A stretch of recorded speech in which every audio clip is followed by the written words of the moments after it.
and welcome again to another week of A Weasel, a Pickle, and Levi, a podcast featuring three friends.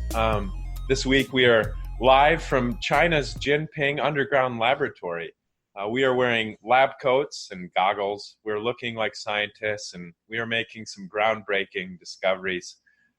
This week we are joined by the now Dr. Jason Wyenberg, who teaches physics and engineering at Dordt University, and he just completed a PhD in which he researched dark matter. And we are extremely excited to have him on the podcast.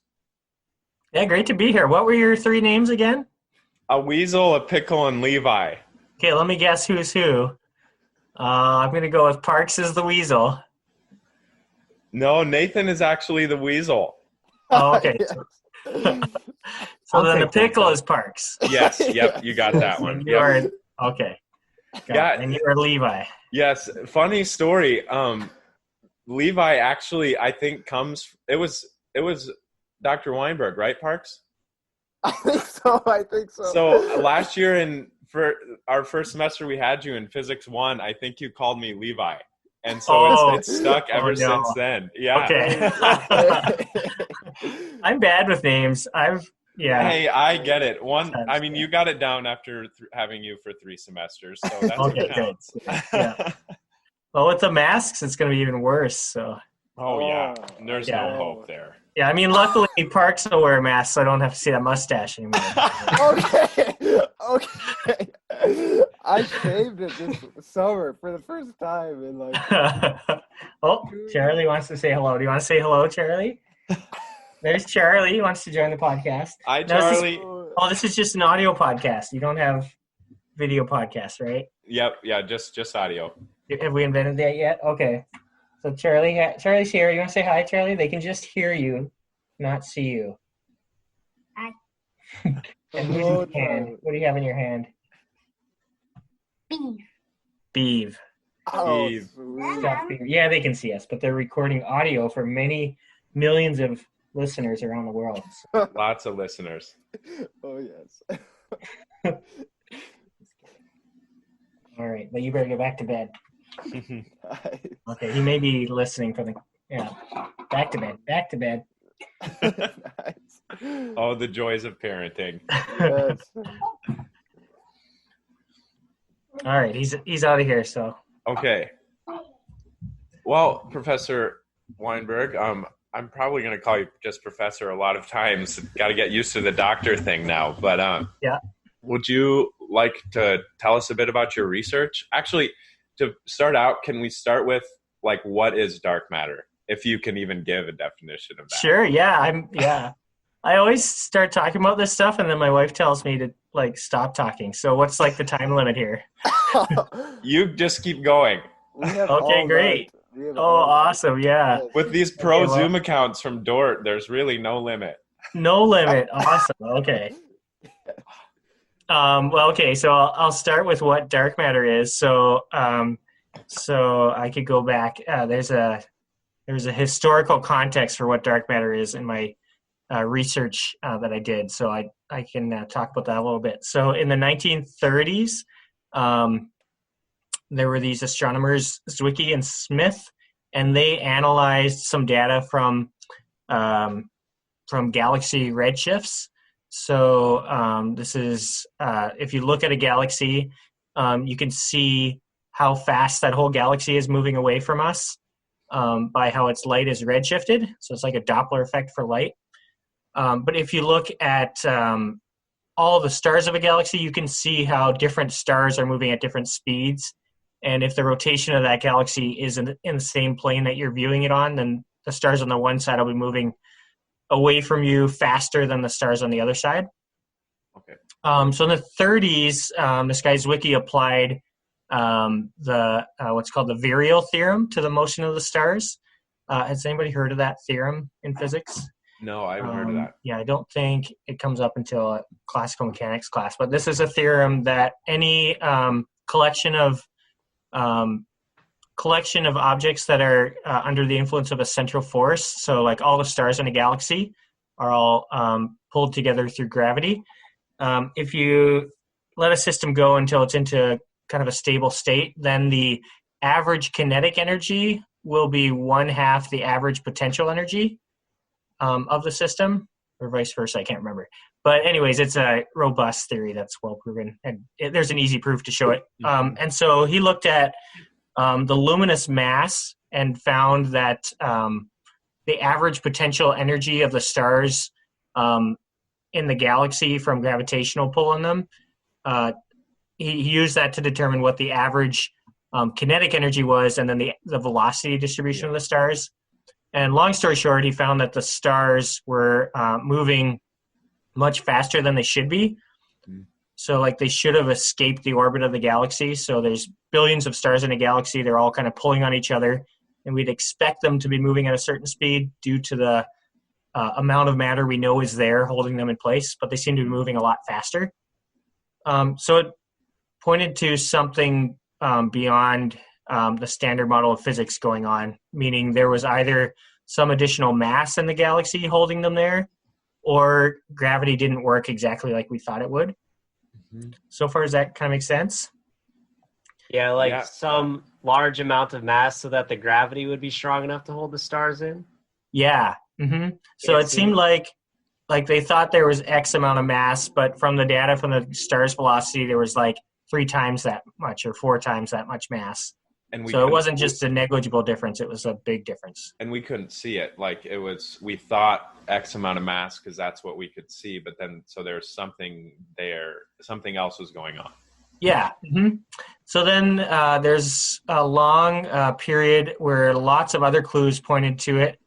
In the 70s, probably the best next data was looking at not just this rough calculation, but looking at many galaxies. So Vera Rubin and Kent Ford were 2 astronomers that looked at, I think it was hundreds of galaxies, and looked at the stars' velocity as a function of their radial distance from the center of the galaxy. And if you do the standard calculation with just the luminous mass there, the speed of the stars that were far away from the center were moving much too fast. So then, there was lots more data that came in, and the problem persisted. And so you could imagine many solutions to the problem. So one would be that gravity just acts different on large scales, large length scales, or you can do some fancy tweaking to Einstein's equations to try and make them work. But kind of the thing that really, so those are called modified Newtonian dynamics, where you just play with the formulas of gravity. But what really put the nail in the coffin of those theorems was this picture called the bullet cluster, picture of 2 galaxies that merged. Has anybody heard of that picture? So I heard about it 10 minutes ago when I did some last-minute research. Oh, good. Okay, you did some prep. Excellent. So the Hubble telescope got this well-known image of, it looks like 2 galaxies that are right near each other. And it actually turns out that the 2 galaxies have passed through each other over the last, I don't know how long it is, hundreds of millions of years, but it's a long process. But the 2 galaxies pass through each other. And as they pass through each other, I guess your listeners can look up this picture of the Hubble, of the bullet cluster. If you just Google bullet cluster, you can see this picture. And so they move through each other, and the luminous mass, so like the stars that we can see, actually, I'm sorry, not stars, but in this case, the 2 galaxies are mostly just hydrogen dust. So there's a lot of stars, but the majority of the mass is just dust and gas. Okay. But that matter, as the galaxies pass through each other, that matter interacted really strongly and collided. But if you look at the gravitational lensing data, which tells you what matter is actually present there, not just what we see, it seems as if most of the matter passed through without interacting at all. Okay. And so this phenomenon is really hard to explain with modified Newtonian dynamics. So the other big solution to the problem is an idea that there's some kind of other particles out there that we don't know much about. So the only thing we know about them is that they interact via gravity, and they're present. We know kind of a good idea of how much, what their mass density is in the universe. And it turns out that they're like 70% of the regular matter of the universe is this so-called dark matter. And so it's called dark matter because we know it is matter because it warps space and time and creates gravitational fields. But it's dark in the sense that it doesn't interact with light. At least if it does, it's very weakly because we aren't able to see it yet. Okay. Yeah. So it really should be called transparent matter, but the name dark matter stuck. So that was a really good explanation. Like that. I mean, I followed pretty well. Oh, good. Yeah. Yeah. I'm sure I could listen to it again and pick up more stuff. So here's the test. Did Parks follow? Hey, I have Just kidding. I should a sheet of notes here written down. be really clear for people listening. Parks is a great student of mine, but I just made a bit of a joke to pick on him. So yes, Parks is fun to pick on, but everybody really does love him. He's just so lovable that he's easy to pick on. So yeah, Parks, yeah, you go. Okay, well, so I'm trying to. It's hard to like visualize something that we can't visualize actually, but like how do we like wrap our minds around like how dark matter like I guess like forms? I read something online that it's like a halo or something around galaxies. Like how do I so kind of the standard model of cosmology is that this dark matter, because it interacts very weakly, it hasn't had time in the evolution of the universe to clump together like the other matter has in the universe. So if you think about the other fundamental particles, there's photons and there's quarks and there's electrons, and then quarks bind together to form protons and neutrons.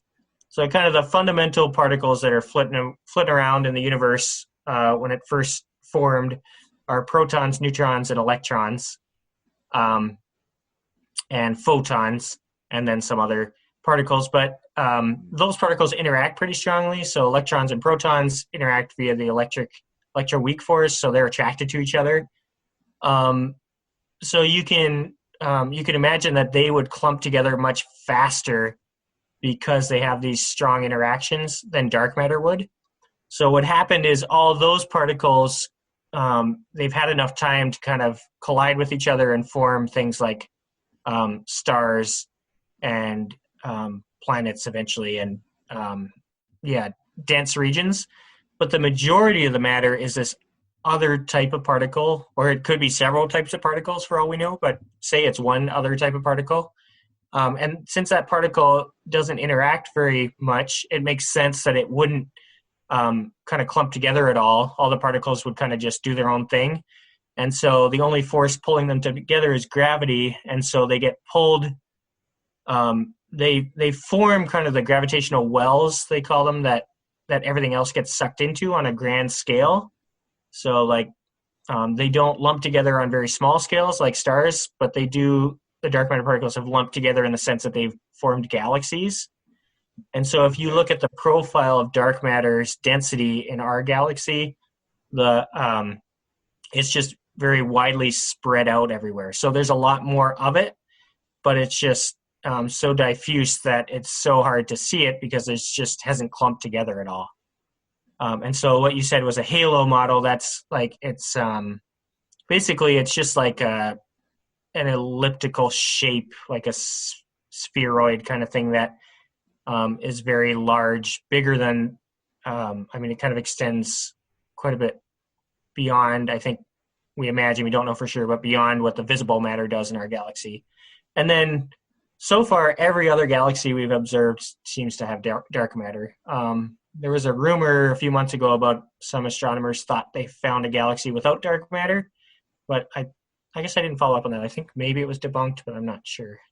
So the reason galaxies form, like at all, like large clusters of stars form, is because of dark matter, like pulling stuff in? Yeah, so dark matter is the majority of the mass in our galaxy. Okay.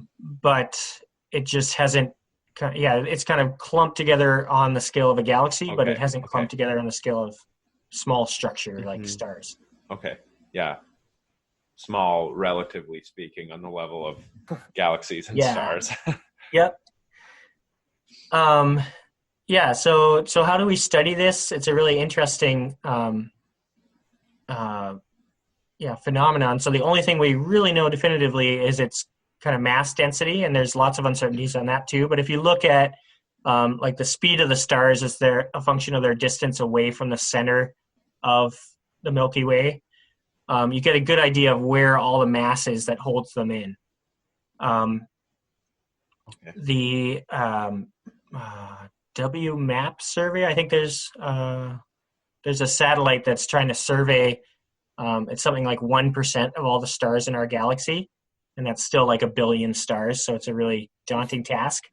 But yeah, they're trying to document their location and their speed very precisely, and as that map gets built, it gives us a good idea of where the dark matter is that's holding that stuff in orbit.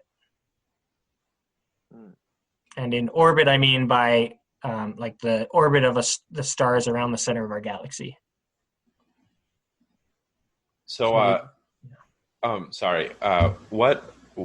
what's your best guess on what dark matter is? Because there was some hope that neutrinos would be what the dark matter was, but that proved like they could make up for part of the dark matter, but not all of it, correct?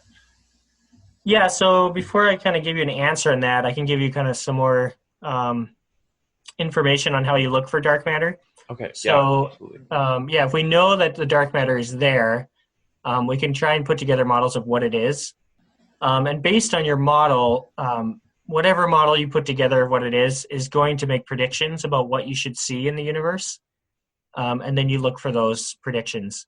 And so if we, for example, think that dark matter is a type of neutrino, then we should be able to see a signature of that it depends on how you define a neutrino and how that neutrino interacts and mixes with the other neutrinos. To back up, so I'm clear and our listeners are clear, could a neutrino, is that another fundamental particle in the standard model? Yeah, let me back up a little bit. So the standard model of physics is a merger of Einstein's theory of relativity, special relativity, combined with quantum mechanics. What you do is when you study quantum mechanics, you first study it on a non-relativistic basis. So what that means is not with special relativity. But then if you combine special relativity and quantum mechanics, you get a field of research called quantum field theory. And quantum field theory was developed by Feynman and others in the 50s, I believe. And it made remarkable predictions about all kinds of things, all kinds of new particles that all were found subsequently. You can do calculations that are verified to like 100 decimal places. It's a really robust theory. And as far as we can tell, every particle in nature obeys the rules of quantum field theory. But there's still, it's not like the math itself tells you all the answers. You still have to do experiments to find some things out. For example, what particles are actually present. So quantum field theory tells us that each particle is actually a field that permeates all of space. And as that field gets excited, particles are created or destroyed. And then how the fields interact gets dictated by the rules of quantum field theory. So the standard model of physics today is quantum field theory with symmetries applied to it that dictate kind of the laws of physics. So some of those symmetries mean dynamics of physics are the same at all locations. Dynamics of physics are the same moving forward in time and backward in time. Certain charges are conserved. These are all symmetries, and when you apply them to the standard to quantum field theory, you get kind of predictions about how nature works. And then there's more advanced ways of looking at quantum field theory with groups and algebras that are kind of a mathematician's toolbox that I don't understand fully. But then so the kind of the core of the standard model of physics now is that there's 3 generations of particles. By generation, I mean there's so actually I should step back a bit. The standard model says that there's just different types of particles that are called bosons or fermions. And within those groups, there's other particles. So I could just list off what the fundamental particles are that we know of in the universe. And those are quarks. There's 6 quarks, an up and a down, a charmed and a strange, and a top and a bottom quark. And then there's leptons, and those are electrons, muons, and taus. And then associated with each of those, there's a left-handed neutrino, tau neutrino, a muon neutrino, and an electron neutrino. And then so the majority of the matter that we see in the universe is made up of the up and down quark, which makes protons and neutrons, and electrons and electron neutrinos. Associated with each particle is an antiparticle. So an electron has an antiparticle called a positron, and et cetera. Each neutrino has an antineutrino. It's an open question whether the neutrinos and are their own antiparticle, so whether they're the same thing. The photon, which is the quanta of light, is a fundamental particle, but its antiparticle is itself. So there's this standard model, which I've just kind of rattled off here, but it tells us how many particles we've seen in nature so far. And those particles can lump together to form atoms. They can form, so the quarks kind of operate on a very different scale. They're very, very small. So they lump together to form what are almost fundamental particles themselves. I mean, they form the neutrons and protons and other combinations. So we have this framework of all the particles we know of and how they interact. And any prediction of dark matter is going to be a new particle that has to fit in there somehow. So you take the rules of quantum field theory, which seem to have applied to all the particles so far that we've discovered, and try and see how those rules could predict another particle and how that particle might interact with the existing standard model particles. And so what I did in my research was look at 3 potential interaction portals, they're called, between beyond standard model particles and regular standard model particles, and then use those models to try and predict how we could detect them in detectors and how they could be formed in the universe. Okay, so I just rattled off a lot of information there. Do you guys have any questions about that? I'm just in awe. It's incredible. Yeah, it's really cool stuff. I mean, quantum field theory itself is really amazing. Really difficult, but so my grasp of how to picture things that are smaller than protons, neutrons, electrons is pretty poor.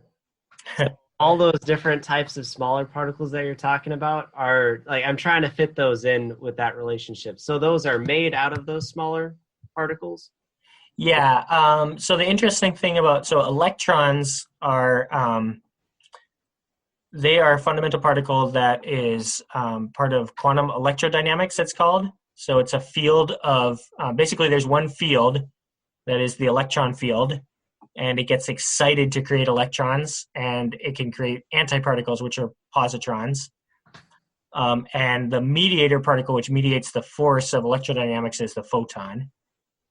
So it's interesting that in all the equations of quantum field theory, it turns out that the mediator for the electromagnetic force turns out to be the quanta of light, which is really interesting. But then if you look at, so your question was about the particles that make up the protons and neutrons, the quarks. Yeah, or where all of these other particles that you're mentioning fit in with that understanding of everything's made out of atoms. Yeah. So so there's kind of, we call it 3 generations. So the electron and the electron neutrino are 1 generation, but the next generation up are muons. And the field theory with muons is very similar as electrons, but muons are more massive than electrons, so they decay. I think I have that right. And so the majority of the matter that's in the that makes up the universe that we know of, the baryons that make up the matter that we interact with, are just the electrons. And the same thing goes with the quarks. There's kind of 3 generations. So the up and down quarks are the smallest mass quarks. The charmed and strange and top and bottom are larger mass, so they decay really fast. So they're not around unless they get created. So like you take a carbon atom, a carbon proton. Well, carbon is what, 12 protons, right? Yeah, so carbon, is it 12 or 6? I think it's I think 12. Yeah, I think it's 12. Yeah, I'm not a chemist. Yeah. So like So, those yeah. are all the protons on the periodic table made of the same quarks? Yeah, a proton is made of 2 up quarks and a down quark, Okay. and a neutron is made of 2 down quarks and an up quark.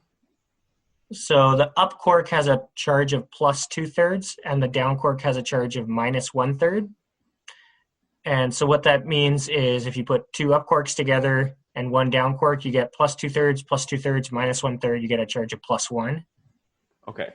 If you put 1 up quark and 2 down quarks together, you get a charge of 0, which is the neutron. That helps. Yeah. Okay. So yeah. So so quantum field theory is our best understanding of reality itself. So it's not like it's very hard to come up with it's just, what's the best word? It's hard to come up with a model that you could propose that would get accepted in any kind of physics journal of a particle that doesn't follow the rules of quantum field theory. Mm-hmm. So it seems like everything we've seen in nature so far follows the rules of quantum field theory, and it's not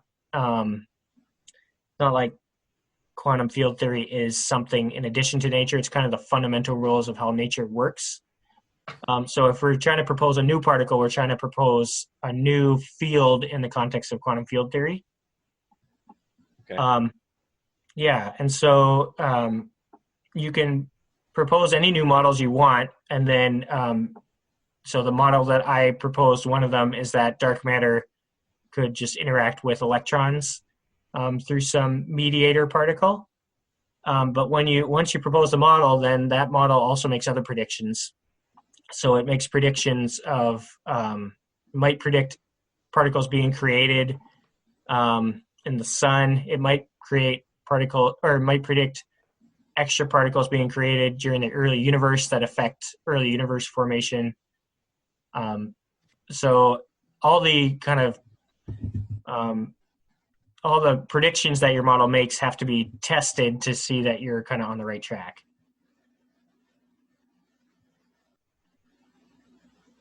Have you guys ever heard of the guy Richard Feynman? Yeah, I think you showed us one of his lectures in class once. Oh, yeah, that's right. Yeah. Yep. Oh. Yeah.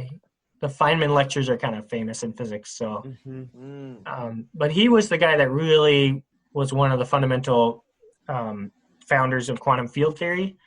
And so he did this daunting task of merging Einstein's theory of special relativity with quantum mechanics, which is really hard to do because both fields are difficult on their own. Mm-hmm. And when you try to move particles near the speed of light, but they're not actually particles, they're just probability waves, it gets really tricky. Oh, wow. So that's how quantum field theory was formed. But then one neat thing he did, they developed quantum field theory and it was successfully doing calculations and making predictions. But he found a way to really simplify all the formulas with these things called Fimin diagrams. And so all the physicists at the time were doing really, really long calculations that would take pages and pages. And he would just draw a few little diagrams that represented the same thing and gave him accurate results. Mm-hmm. So a Fimin diagram is kind of in a way to describe them. For any quantum field theory, you can draw a Feynman diagram that describes interactions in it. And the Feynman diagram is made up of building blocks. So for any new theory you propose, so like the models that I was proposing, you basically propose just new building blocks to the Feynman diagrams. And then you see how they all connect together to the old existing building blocks and how they make predictions with their new, how they all connect together. So yeah, I mean, basically just they're lines and connection points that you say exist in the diagrams, and then however way you want to draw your diagrams with those lines and connection points makes predictions about what's going to happen in the real world. It's really interesting. So that gets like rid of any calculations, or like how does that? It's a way to pictorially get around some of the really difficult math, but you do end up doing calculations at some point. Yeah. Okay. Yeah, there's rules for how you do calculations from the pictures, but you can kind of simplify the pictures before you do the calculations. It's like manipulating all your algebra before doing your integral calculation. Okay. Yeah. On a scale of F equals ma to all of those equations that you would derive using just advanced calculus for us in physics 2 at the end of the year, how difficult would that calculation be? Yeah, it gets really difficult. Oh, no. Because I remember one that you did for us that took up both whiteboards, and at that point, like, I gave up trying to write it down. Trust the process. Professor Wyenberg knows what he's doing.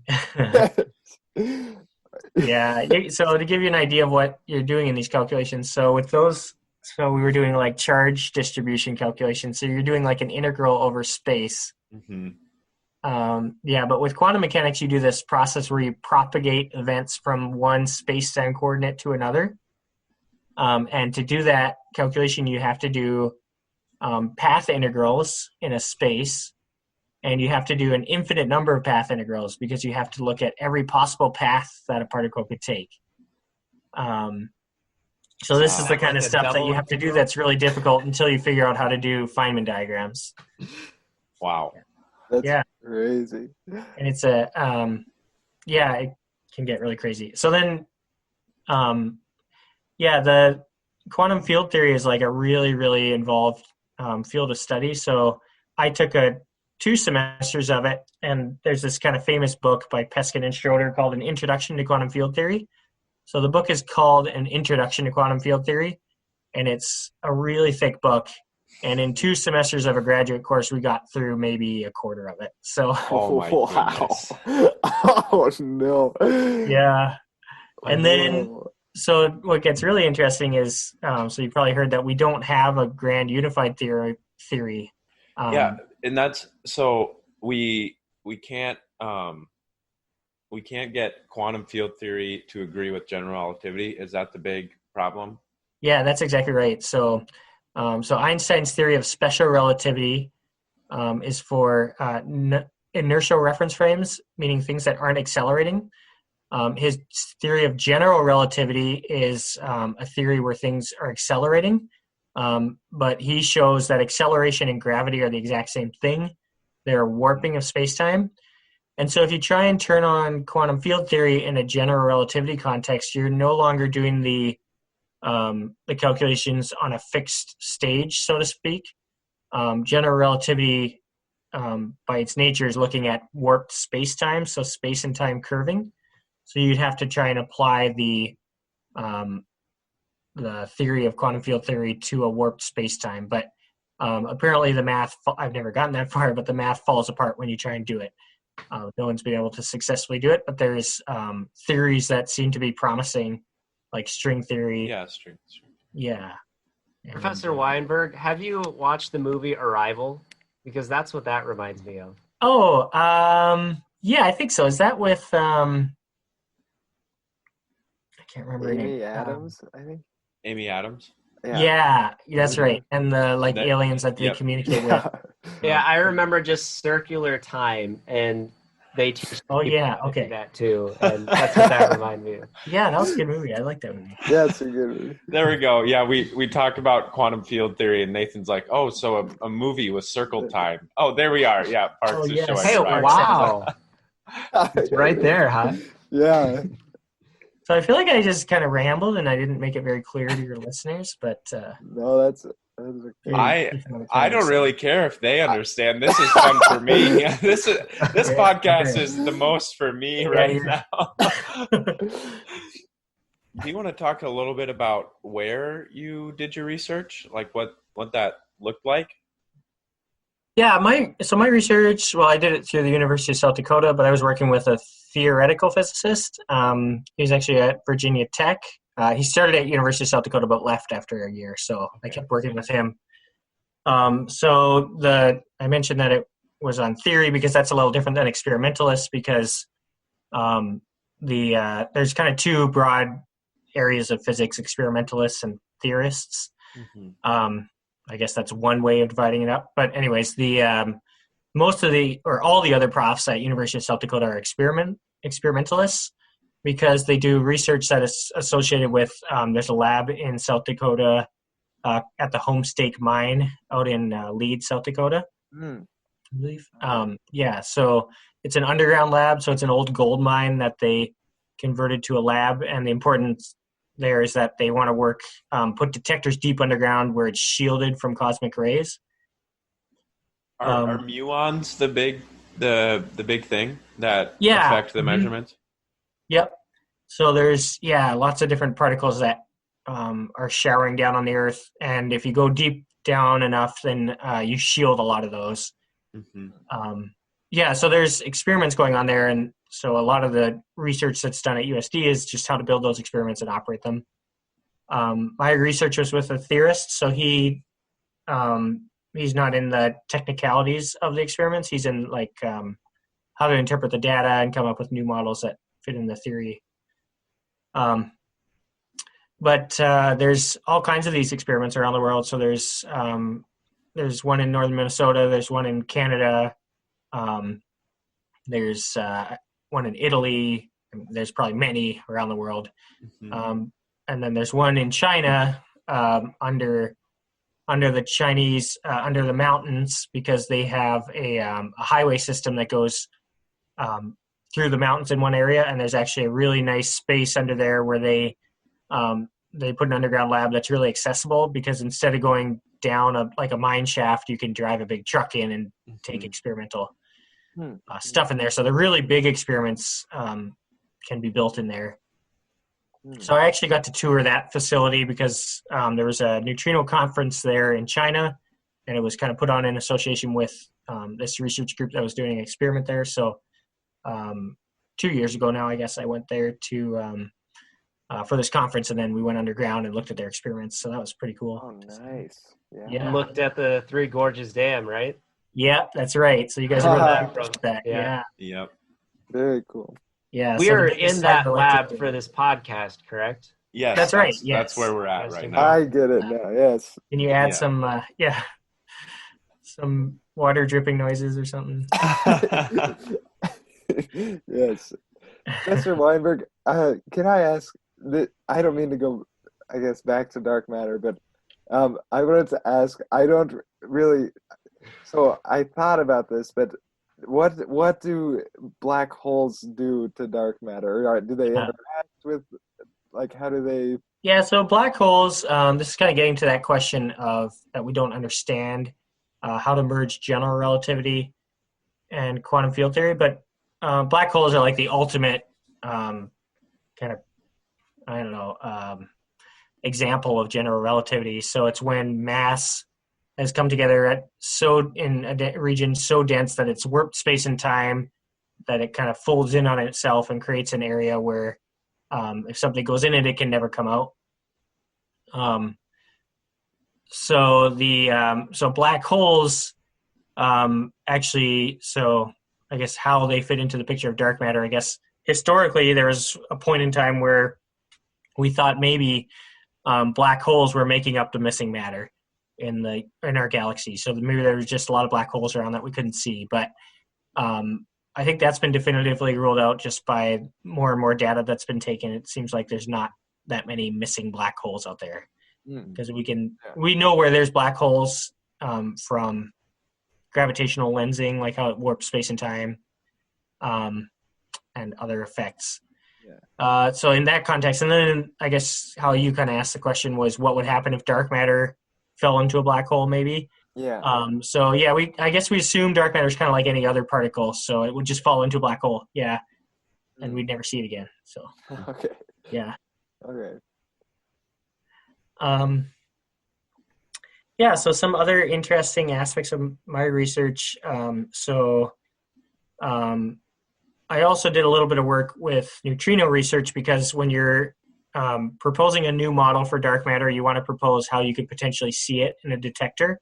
Mm. And the detectors that are deep underground have to worry about potential, if you're looking for a signal of dark matter, you have to worry about what's called background noises.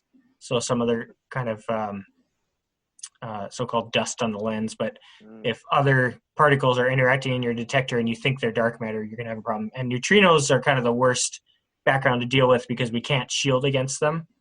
They interact so weakly. And so the sun is producing a large flux of neutrinos, which is bombarding the Earth. And those neutrinos could hit a detector and generate a signal that would look like dark matter. So a lot of my research had to look at, like, how could you distinguish the dark matter signal from a neutrino signal? How would our model predict a different type of signal in the detector than neutrinos? But neutrino physics is interesting because neutrinos also have an aspect to them that is not well understood. So pointing to what's called beyond standard model physics. So anything that is really kind of well understood in physics is called the standard model. But anything that we know there's some kind of anomalies that we can't understand, that's called beyond standard model. It's basically we have to study more to understand what's going on. And the fact that neutrinos seem to have mass was not predicted by the standard model. So when it was found that they have mass was a really big discovery, and a couple of Nobel Prizes were awarded for that, and has big implications on the standard model of physics. So any theory of dark matter usually has some analysis that looks at neutrinos as well, because you're looking at how neutrinos, not any theory, but many theories where you're working with dark matter, you start looking at neutrino physics as well. And so neutrinos are a really hot topic because of the fact that they have mass, and they seem to exhibit properties that are not consistent with the standard model. So there's many experiments that are looking for these kind of weird effects from neutrinos. And one of them that's really interesting for us is called the DUNE collaboration. Have you guys heard of DUNE? It's called the Deep Underground Neutrino Experiment. So this is, I think, the biggest funded project for physics research in the US right now.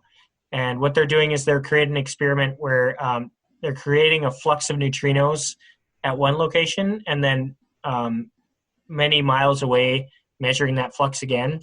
And the purpose of doing this is to look at what happens to the neutrinos as they propagate from one point to another, if we have a really good understanding of the flux at one point. It's called the Deep Underground Neutrino Experiment because the neutrinos are created at Fermilab by Chicago, and then they're shot through the Earth to the Homestake mine in South Dakota. And the reason they do that is they want to see how neutrinos, how they oscillate, how that oscillation is affected by the matter that's present around them. So it's expected that the neutrinos don't interact with the matter as they travel through the Earth. So you shoot these neutrinos through the Earth, and they don't actually collide with anything along the way, but they do get affected by the extra potential energy from the mass around them. So if they're not interacting with the matter around them, doesn't that make them dark matter? Yeah, so I mean, yeah, you could say neutrinos are a type of dark matter because they don't really interact with light, at least not strongly. But there's many reasons why. It's a really complicated subject, but I mean, it's still an idea that there's a type of neutrino that could be the dark matter. Okay. But there's all kinds of constraints you put on dark matter models from all kinds of sources. So over the decades, we've been able to put more and more constraints on these models. One of the constraints is from early universe formation mechanisms. And we have a really good idea of the number of relativistic particles at certain periods in the early universe for various reasons.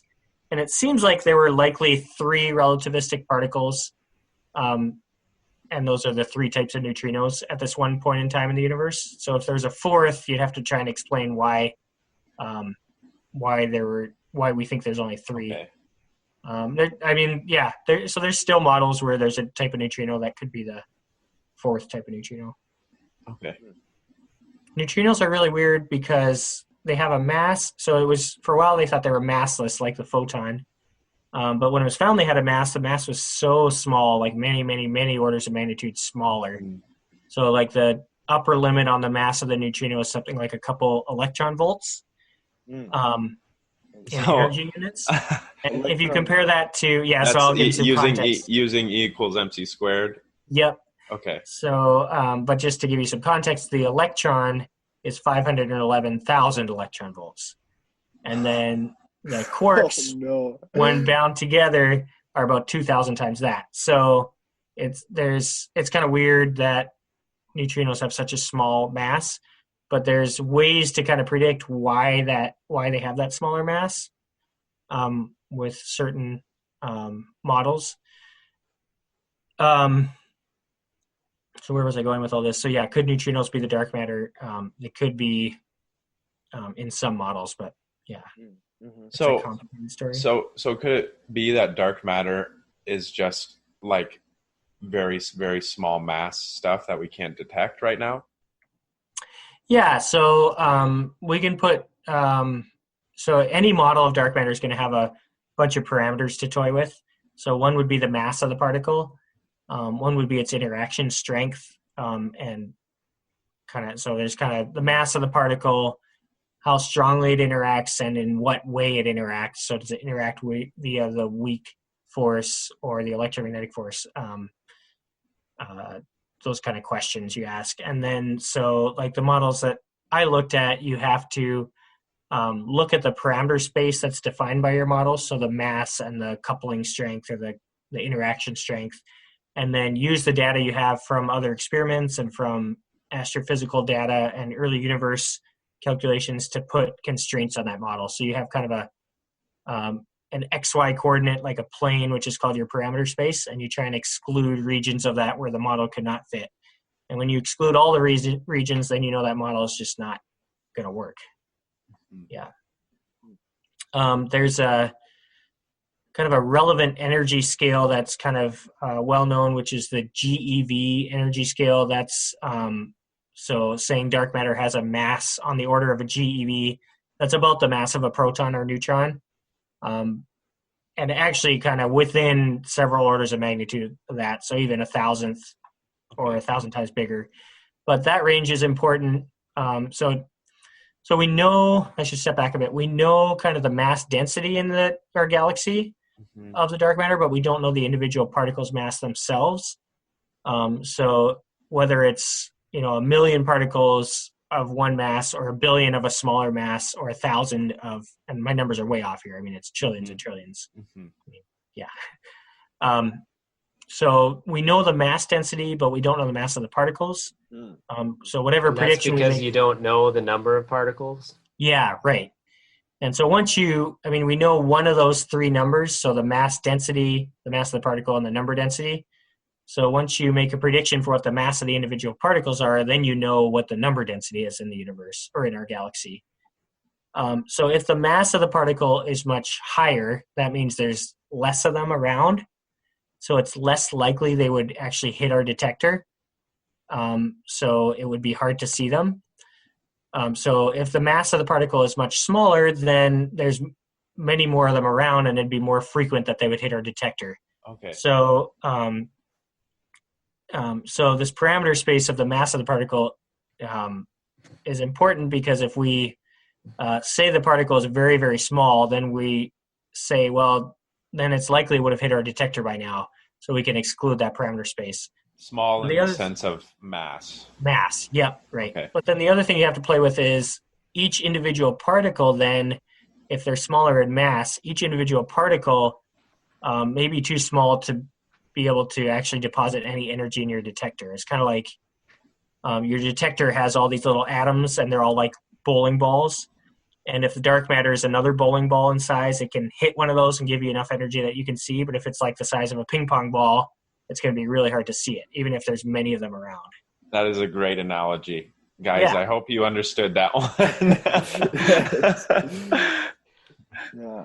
I Yeah, have a so- question. Oh, go ahead, yeah. This is kind of not related, so if you wanted to clarify something, then I'll wait. But No, I can't remember where I was going, so go ahead. oh, sorry. So 1 or 2 semesters ago, you worked with one of our peers who is actually intelligent, Elijah Gosen. What did you guys study with dark matter? Yeah, Elijah had not taken any modern physics, so I had him basically just learning some quantum mechanics Okay. at that point. Yep, yeah. So Okay. the real basics of quantum mechanics, yeah. So he enjoyed And that it. was for a I mean, I hope he KHP did. contract? Yep, that's right. Right? Yeah, yeah. If See, you guys Parks would be and interested I- in doing that, yeah. Yeah, Parks and I are thinking about doing a KHP contract where we disprove that dark matter exists. Oh, that'd be great. Yes. That's it. We're already almost there. We're Don't done. tell Nobel anybody. Prize. But Okay, great. Yeah, but if hopefully anybody that'll be would worth like at to least do, 1 credit.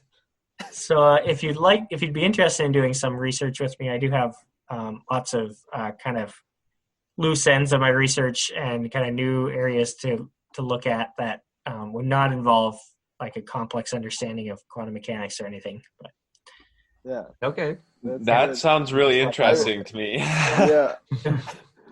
Jace, you should rejoin KHP and then do that. I do it for fun. I don't even need to be in KHP. That's good. Good. Yes. Gotta find time in your class schedule, though, right? This will be an easy semester, I'm sure. Yeah. Yes. Since that's happened before. Yes. Professor Um, Wyenberg, yeah. I have heard about dark energy too. Like I really know nothing about it except that Yeah. it is a thing. Yeah. Do you know very much about that? Can you talk about that a little bit? yeah, so dark energy is understood even less than dark matter. Oh, boy. Yeah, so the evolution. So the universe started with a big, huge kablooey, as Calvin and Hobbes describe it. And so initially, the universe expanded very quickly, from very, very small size to very big size, really quickly. And then it grew. And then there was also another period called inflation, in which it grew at an incredibly fast rate. It's something like 10 to the 23 orders of magnitude in size in a time span of 10 to the minus 6 seconds or something like that. And then after that point, ever since then, the universe has been kind of slowly expanding, but at a faster and faster rate. And so our models of how the universe, of why it's doing that, we have a really good understanding that it is. It's basically, there's no way, there's many experiments that show that the universe is expanding today. And accelerating too, right? Yeah, and accelerating. So we know the universe is expanding, but we don't know why. Because Einstein's equations for how space and time interact and basically how space warps itself tell us that the only reason the universe could be expanding would be if there's more relativistic matter than there is non-relativistic. So and in that sense, there's more energy around than particles at rest. So there must be some kind of energy out there that we don't know what it is, and that's dubbed the dark energy that's causing the expansion of the universe. There's some really good ideas and motivations for what the energy could be through quantum field theory, but it seems like every calculation seems to be way off. So there's like a famous calculation which is like dubbed the worst calculation ever done in physics, and it's like you take the it's a really good theoretically motivated idea that the expansion of space and time is caused by some energy, and the energy is caused by fluctuations in the quantum fields. And I don't understand it, to be honest. I guess I could. I just never really read about it. But I've heard about it in passing. But if you do this back of the envelope calculation, the energy you calculate is something like 100 orders of magnitude too high than it should be, or something like that. Okay. So, yeah. But anyway, so at this point, it's like it's a big mystery what it is, but everybody knows that it's there. I mean, the general consensus in the physics community is there's some extra energy there, but we don't know what it is. So it's dubbed the dark energy. So this is this is a property of dark matter, or like is dark energy? Dark matter is something different. The word dark isn't really. Oh, okay. It's just coincidence. Dark just meaning we can't see it, but we know that something should be there, kind of like that. Yeah, okay. Or it's just like a name that stuck because people liked it. So yeah. So mass and energy from Einstein's famous equation are the same thing. And so if you look at the whole energy content of the universe, it's something like 80% of the energy content is this dark energy. Yeah. And the remaining 20% is matter. And then of that 20%, like 75% of that is dark matter and 25% is regular matter. Or it might be 80 and 20%. I think 75 and 25 is what I've heard. So 5% of the total energy of the universe is matter that we can see. Yeah, great. Which is like nothing, basically. Yeah. That's really, really crazy. Yeah. And in all this discussion, we've been talking about the observable universe because there's a horizon for the universe we see. And beyond that, we don't know anything. Like the best guess right now, this gets into old Earth versus young Earth, but in the science community, 13.8 billion years is kind of the guess right now for the age of the universe. Yep. So, but we can see further away than that, correct? Like we can see stars further. Like I think I heard like the observable universe is 96 billion light years, like in diameter or something like that. So what happened if you picture space-time as like a balloon, and the balloon is inflating, and the inflation rate of the balloon has no limit, but any signals that propagate between points on the balloon move at the speed of light. So the only thing that we can see is at any distance we're looking away, we're basically looking back in time. And the universe started 13.7 or 13.8 billion years ago. So the furthest away we can see is how far light has traveled in that time. However, the fact that space-time is expanding makes the calculation a little harder to do. But you can do some really simple calculations to find the age of the universe, actually. So if you look at how space-time is expanding, there's some very basic calculations you can do. If you look at a nearby galaxy, and you look at how fast away it's moving away from us, it may be moving towards us, or it may be moving away, or it may kind of be not moving relative to us. But if you look further and further away, the further away you look, the faster objects seem to be moving away from us. So everything seems to be moving away from us. And it turns out at every point in the universe, everything is moving away from everything else. It's like the surface of a balloon expanding. But if you look at, if you get far enough away and you get beyond kind of any local effects of galaxies being attracted to each other, but just on the grand scale, any galaxy you look at, if it's moving away from us, at say like, I don't know, 1/3 the speed of light. If you look at how fast it's moving away from us and how far away it is from us, you can find out how long ago it was at the same spot as us. And it always comes out to a calculation. It's like 14.5 billion years or something.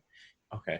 That's basically the Hubble constant is, the Hubble constant is 1 over that number.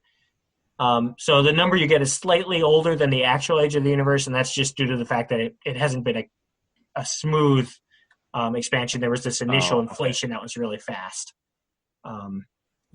So the inflation of the universe, that it's expanding, it's not necessarily that things are moving further away from us in space. It's that more space is being added. Yeah, you can kind of think of it that way. Yeah. So the space, the stage itself is expanding. Okay. Yeah. And it's everywhere, but if you try and think, I mean, if you try and wrap your mind around this, it's kind of hard because it's not like our bodies are expanding. It's on a grand scale. Because like on a local scale, things can be contracting. In our galaxy, things are pulled together. And but on a very grand scale, on the biggest scales that we know of and that we can observe, it seems like everything's expanding away from everything else. And if you play that movie backwards, it's a very easy calculation to do. It tells you that everything would have been back at the same point over 14 billion years ago or something like that. Okay. Yeah, and there's many, many other calculations that come up with that exact same number. So, yep. So I have two more things I want to hit. One of them being quantum mechanics and what you think is the solution to the measurement problem. And then also just talking a bit about being a Christian physicist. So those are two things I want to hit. Do you guys, Nathan and Parks, do you have anything else you'd want to talk about? Or Dr. Wyenberg, do you have anything else you wanted to say before we hit those two things? Those sound good. I like those. Yeah, so you were talking about Sean Carroll. He talks a lot about the measurement problem in this book, Something Deeply Hidden. Mm-hmm. It's a great book. So the Something Deeply Hidden is like the mystery of the measurement problem of quantum mechanics is what it's called. Yeah, could you talk about that, like give a description of that? I'm sure a lot of people haven't heard of it. The measurement problem is this weird idea that things don't happen until we measure them. And I mean, it sounds kind of like fuzzy crazy there by saying like humans have to look at something, but it's not humans themselves. It's like definite properties don't come out until they are measured by some system.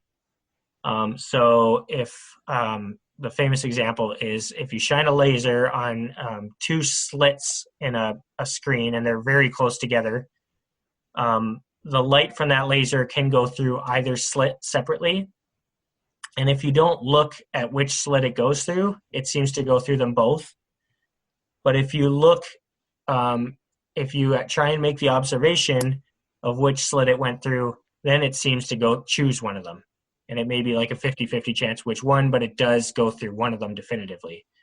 The reason we know that it doesn't go through, or the reason we know it goes through both at once when we're not looking, is because as the lasers go through those two slits, they create their waves and they create an interference pattern behind the slits that looks different.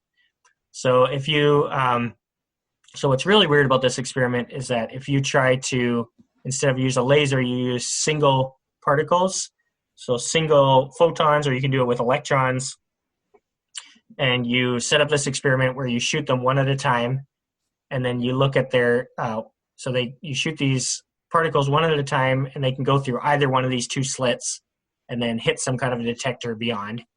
If you don't look at which slit they went through, then they create one kind of interference pattern, so it seems like they go through both slits at once. But if you look at which slit they go through, then they will definitively go through one or the other. And this gets to the really weirdness, which is called the measurement problem of quantum mechanics. That it seems like an observer is necessary for physics to do its role. But when you get to the real fundamentals of what's happening, it's really just a question of when does an object ever have any properties? Like a photon or an electron, does it actually have a position if we're not looking? And it turns out it doesn't. Instead of having a position, it has what's called a wave function, which is a more general property of the particle, but particles themselves never have a definite position unless the question is asked what that position is. So even like an electron spinning about a nucleus, we say that the electron's never in a fixed position until you try and measure where it actually is. Mm-hmm. Instead, it has kind of a probability cloud of being at all kinds of different locations. So the big philosophical question of the measurement problem is, do we actually need to observe something for it to take on any kind of property? So does an electron ever have a position unless we observe it? Well, the answer is no, it doesn't. But then you think of, you can think of more tricky problems. So the one that Sean Carroll postulates here in this book is something akin to like Schrodinger's cat experiment, where you have a measurement that has a 50% chance of going one way or the other, but you have an outcome that's vastly different from the two measurements. So you say to yourself, I'm going to look at this one particle, and if it has this property, I'm going to kill this cat. If it has this other property, I'm going to let the cat live. And until you make the observation, it has both properties. And so then you ask the question, instead of me looking at it, you have some kind of an apparatus that measures it. And that apparatus measures whether the property is property A or B and decides whether to kill the cat. And then you don't look at the experiment at all. So inside the experiment, which is all self-contained, as far as you know, the experiment has done something. It's seen either property A or B, but because you didn't interact with it, is the cat both alive and dead at the same time? And so this is the weird question, that whether the nature chooses one path or the other, or it takes both of them simultaneously. When does that happen, and what is the requirement for it to happen? Is it like some kind of an observer? So if you could contain this experiment in a box and have no outside interaction with it, which is like impossible to do, but just theoretically, just for a mind thought experiment, could there be a possibility that there'd be both a live and dead cat in the box at the same time? So Sean Carroll has this very elegant argument where he goes through the whole mysteries of the quantum measurement problem and uses some really convincing arguments to explain that it's not actually that the wave function collapses to option A or option B. It's that both options actually happen, and we just happen to be on the branch where one option happened. Mm-hmm. And so his idea is that the many worlds picture, that the universe is constantly branching in all different directions, and all these things are happening, but we're just on one of the branches. Mm-hmm. And then it gets really crazy if you think about on a macroscopic scale. There's many, many, many orders of magnitude number of these interactions happening. So right now there's many trillions upon trillions to the trillions of different universes splitting in a second. So, which is I've listened to quite a bit about this summer on his podcast, and just thinking about this from a Christian perspective and what exactly that looks like is very, very perplexing and interesting to think about. Yeah, it's kind of a fun thing to think about. I mean, and think about what that would actually mean. And he goes into a little bit of the philosophy about it and how he lives his life, even if it was real, and why it wouldn't make any difference to you personally, to be honest. Yeah. There's no way you can communicate between those two worlds, as far as we know. But there's other schools of thought on the wave function problem. As I understand it, Einstein, he went with the hidden variable solution. Like there's a variable that we just don't know. And the hidden variable theory is that rather than it being a random thing, there is some variable that's determining which path is taken. Okay. So there is really only one path that's taken. It's not just random. I like that one a little more, like philosophically. Like that one's a little easier to deal with. It doesn't make your stomach churn as much. Yeah. Yeah, I mean, there's other schools of thought, and one is just that the question itself is kind of flawed. So in the example that I gave of the shooting the photon through the two slit experiment, the photon goes through both slits if you're not looking, but it goes through one slit if you do look. Mm-hmm. Well, it's not like you're looking, you're creating some experiment that measures where that photon goes through. And at some point, no matter how perfect you make your experiment to be, you're influencing the experiment. You're not just randomly looking. So to make the observation, you have to actually influence the experiment. And Feynman has a pretty cool talk where he talks about this too. There's no way you can make the observation without interfering with the experiment. Mm-hmm. So it's not a question of whether there's any difference between when you're observing or not. It's just that the physics is always the same. But to make an observation, you have to affect the experiment. So that's a little less of a scary interpretation. I think Sean Carroll would argue against that. I read this book a while ago, and it's hard to remember everything he says in there, but he's pretty convincing in his work. So yeah, he's a super smart and well-articulated guy, so I could understand why it would be easy to like get persuaded by what he says. Yeah, I mean, he's great. He's brilliant, and he's really good at explaining things, but he also spends his whole day, every day, thinking about this stuff. So, but these are really hard questions, and there's lots of people working on them. So, and he even says, I don't claim to have the answer. This is just my ideas, and I follow them through where they go. So I like him that way. But he would be the first to say that there's many other good thinkers out there. He'd probably say many other people smarter than him thinking about it that have different ideas. Yeah. Mm-hmm. But I like that he tries to engage the general public with this. What'd you say there, Parks? Like us, like we are other good thinkers. Right. Yeah. So another interesting concept, but he's got a lot of good books. One of them is called From Here to Eternity, where he talks about time and the flow of time. That's a really trippy book. That's really interesting. Yeah. That really you don't even need any quantum mechanics to understand that book.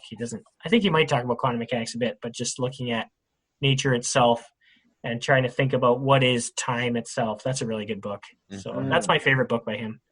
Sweet. I definitely I'm going to add those to the reading list for sure. Right. Yeah, you can. I lent it to someone else right now, but you can borrow it. Okay. Yeah. Yeah. So I could ramble on and on, but yeah. I would like to hear you harp on just a little bit about being a Christian physicist and what your experience with that has been like through your PhD research and grad school and life. Yeah.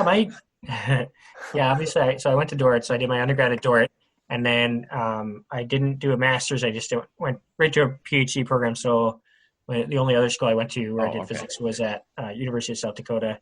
And yeah, my experience there was great. So very good people there. I think, there may be some kind of an image out there that science is under attack. Christianity is under attack from science. I didn't experience that at all. So the graduate coordinator there was a Christian.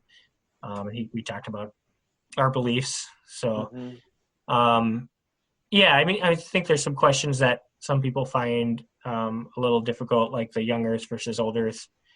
But the longer I've worked on that, it's just not really I hate to just poo-poo the people that would disagree with me, but to me, it's just a pretty clear interpretation from what I see. You can argue about the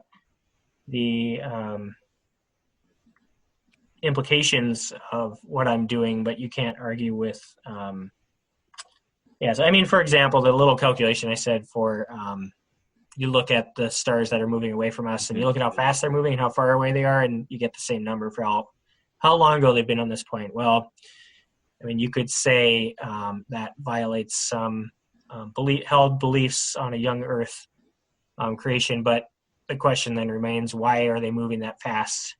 And somebody put them there moving that fast. And we can still do the same calculations. So. Yeah. I think. It's hard. I don't like to just poo-poo disregard other people. I'd like to talk to them about it. So I enjoy doing that. It's just hard to, it's hard to debate it if they're not here. So yeah. But in terms of other things, your question was a good one about the many worlds theory. If I were to really think philosophically about that, I would probably put some, make my stomach churn, but it's still fun to think about. I don't like to, it's not like I like to separate my faith and science, but I don't like to just close my mind to ideas because I initially am opposed to them. So, I would think I've gone on a journey to get where I am now. I'm not going to say it's easy, but the general statement I'd like to say is that if you study in grad school, if you go and study advanced physics, I don't think at least my experience I haven't received any discrimination or anything for my Christian beliefs. So, yeah, the University of South Dakota, the graduate coordinator there is a great guy. He's, I don't know exactly what his church denomination is. I think Lutheran, maybe, but he's been a good guy to talk to. So, Well, at least he's not a Wesleyan. Parks is a Wesleyan. What Parks is? Yeah, we make fun of him quite a bit about that. Oh, yeah. Yeah, I just think generally, like if you go back some 100 years, the church was saying the earth is the center of the universe, and then they called people heretical who denied that. And then it's like now today we're like, obviously the earth is not the center of the universe. And so I think it's very probable, like you get 100 years down the road and almost all Christians will be like, yeah, the earth is old, and that doesn't mean the Bible's wrong. Like when you make the Bible, you can't make the Bible say things it's not. And that's when you run into problems. Yep. Yeah, that's true. I mean, in my mind, I like that analogy. I don't like to use it to people because I think, if someone's debating with me, I think it's really hard to see that back in those days, I mean, those people probably held those beliefs so true too, that the earth was the center of the universe, and the idea that it wasn't, I can't imagine how hard that'd be to imagine. So, but I think also what I'd like to emphasize is that there is no doubt on the scientific evidence.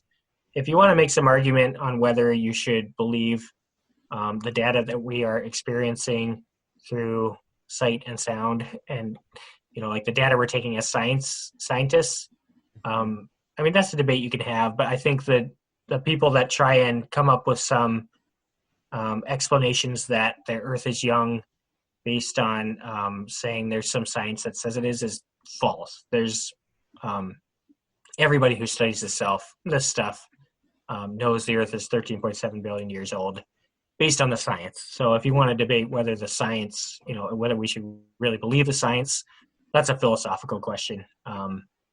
We can still, and even if you don't believe it's real, we still have used it to make predictions about how the universe works, and they seem to be right. So it seems to be useful. So,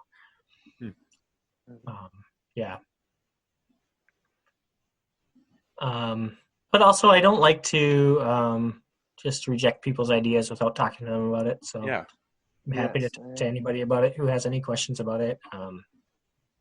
I don't post stuff on Facebook about it because I feel like that's wise. You're not having a back and forth conversation. So, and hopefully, if some random listener listens to this and they're like, "Oh no, Dordt is a bunch of liberal profs," like that's totally true. Well, that's what I worry about. And if there's anybody like that, I'd be happy to talk to anybody about it. But there's some. I think the sciences can get some pushback. I mean, biology probably has that with evolutionary theory. And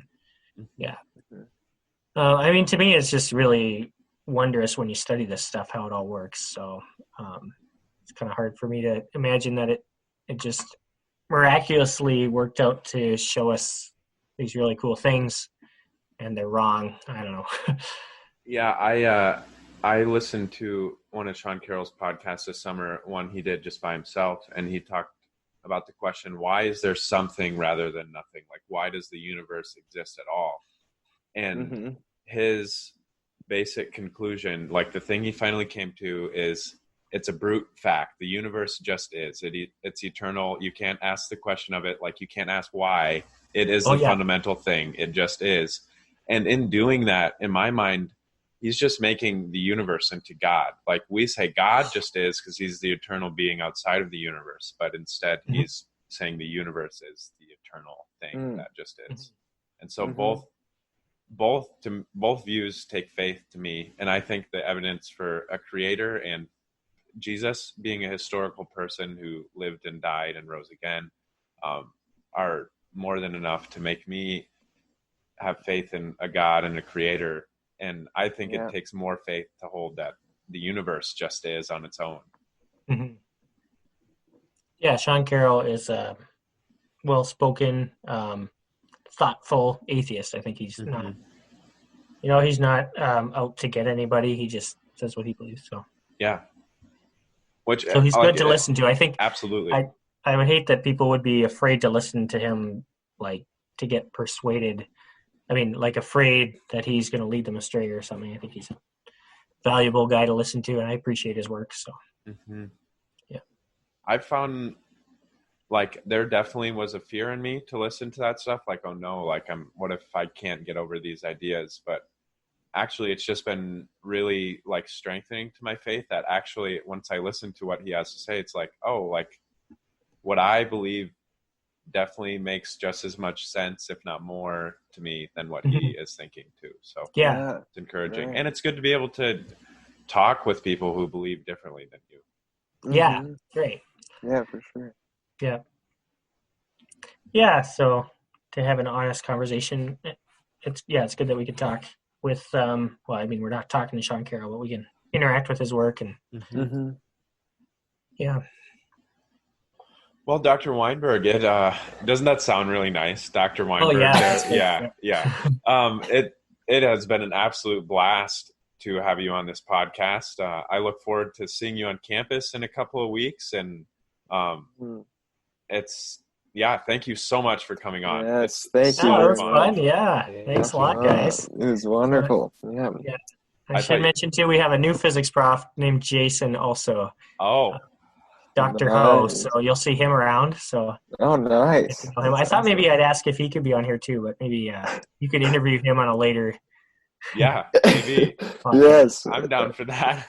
Yes. I thought you did an awesome job explaining this stuff in ways that we could understand, and hopefully our listeners could get something out of it too. Yes. Your millions of listeners, I'm sure. Yeah, we make a lot of money. Yes. Yeah. Yes. Maybe we'll send a cut your way. We'll see how much revenue. Yes. For it. Thanks, guys. Looking forward to seeing you in a few weeks. So. Yes, absolutely. Thank you very much. Thanks, guys.